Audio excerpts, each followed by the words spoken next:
CPU के भाग बताए थे आप लोगों को कल, कितने भाग बताए थे मैंने?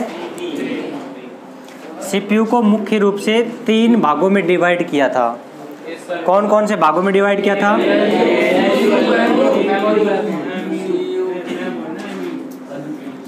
ये हमने 3 भाग इसके बांटे थे और तीनों की हमने सामान्य चर्चाएं कर ली थी। देखिए मैंने क्या कहा है कि ALU जो है ये अर्थमेटिकल लॉजिकल यूनिट कहलाता है। नाम कल देखा था हमने। इसका मतलब ये 2 ही काम करेगा, एक तो अर्थमेटिकल काम करेगा, एक लॉजिकल काम करेगा। अर्थात ये एक अंकगणितीय गणनाएं करेगा और लॉजिकल गणनाएं करेगा। अर्थमेटिकल यानी कि अंकगणितीय गणनाएं, जोड़ घटा गुणा भाग वाली गणनाएं, और लॉजिकल गणनाएं किन्हें कहेंगे अपन? जब भी 2 संख्याओं की तुलना की बात आएगी तो वहां पर अपन लॉजिकल गणनाएं करेंगे। ठीक है, ये दोनों ही काम करता कौन है? ALU करता है। कल डायग्राम बनाया था। दूसरा बात कर रहे थे कंट्रोल यूनिट की, CU की। ये जो दूसरा पार्ट है ये पूरे CPU का जानकार है, कल बताया था मैंने। ये कंट्रोल करने का काम करता है सारे को। जो भी सूचनाएं हम देते हैं सबसे पहले CU के पास जाएगी। अब CU ये देखेगा कि उसका काम क्या है। अगर वो गणना, जैसे हमने ये CPU है, ये CPU है, इसके 3 पार्ट हैं, ALU और कौन कौन से? CU और MU, है ना। और इसमें इनपुट डिवाइस जुड़ रही है यहाँ, और कोई भी आउटपुट डिवाइस जुड़ रही है। ये हमने कल देखा था। अब देखो, अब जो भी सूचना हम देंगे, जैसे हमने इनपुट दिया, ढंग से समझना है। जैसे हमने इनपुट दिया 5 + 7, इसको जोड़ना है। 5 और 7 को हमने जुड़वाया, तो इनपुट दिया हमने। इनपुट सबसे पहले किसके पास में जाएगा? CU के पास में जाएगा। अब CU देखेगा कि कैसी गणना है ये। 5 और 7 जोड़ से संबंधित है, इसका मतलब कैसी गणनाएं? ये अंकगणितीय गणनाएं हैं, अर्थमेटिकल गणनाएं हैं। तो इस काम को मैंने बताया था, ये किसके पास में भेज देगा?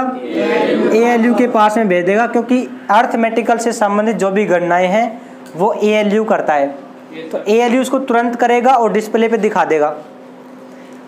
दूसरी बात ये भी है कि कुछ कमांड हम ऐसी भी तो देते हैं जो ना तो ALU की होती है ना ही MU की होती है, सीधी किसी आउटपुट डिवाइस की होती है। जैसे हमने प्रिंट की कमांड दे दी, प्रिंट की कमांड हमने माउस से दे दी, तो एक तरीके से इनपुट दिया हमने।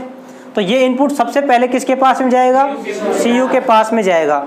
अब CU ये देखेगा कि प्रिंट की कमांड है तो कौन देगा प्रिंट, तो ना तो ये ALU के पास भेजेगा, क्योंकि ALU 2 ही काम करता है, 2 संख्याओं की तुलना करने से संबंधित काम और अंकगणित से संबंधित काम। MU यानी कि मेमोरी यूनिट, मेमोरी किसी डाटा को सेव करने का काम करती है। इसका मतलब प्रिंट की कमांड इसके पास भी नहीं जाएगी।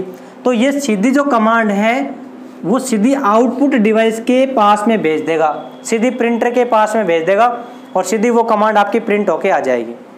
तो मैंने दूसरी जो लाइन लिखवाई है आपको यही लिखाई है कि ये डिसाइड करता है, CU ही ये डिसाइड करता है कि वांछित परिणाम, वांछित परिणाम का मतलब ये होता है कि जो यूजर चाह रहा है, यूजर क्या चाह रहा है? अभी प्रिंट लगाना चाह रहा है, तो ये जो परिणाम है ये जिस आउटपुट डिवाइस का है उसके पास में भेजा जाए। फिर समझिए, जैसे मान लीजिए हमें कोई भी गाना बजाना है, कोई भी म्यूजिक प्ले करना है।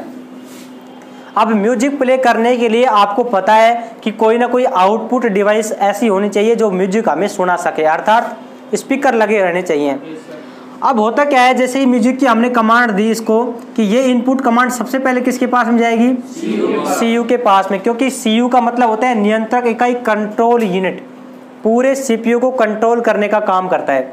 अब ये देखेगा भाई ALU की भी ये कमांड नहीं है, ये कमांड MU मेमोरी यूनिट की भी नहीं है, ये सीधा का सीधा इसको वांछित परिणाम का मतलब म्यूजिक सुनने का इच्छुक है यूजर, इसलिए सीधा के सीधा इस आउटपुट डिवाइस के पास में भेज देगा, स्पीकर के पास में भेज देगा, और वो म्यूजिक हमारा बजने लग जाएगा।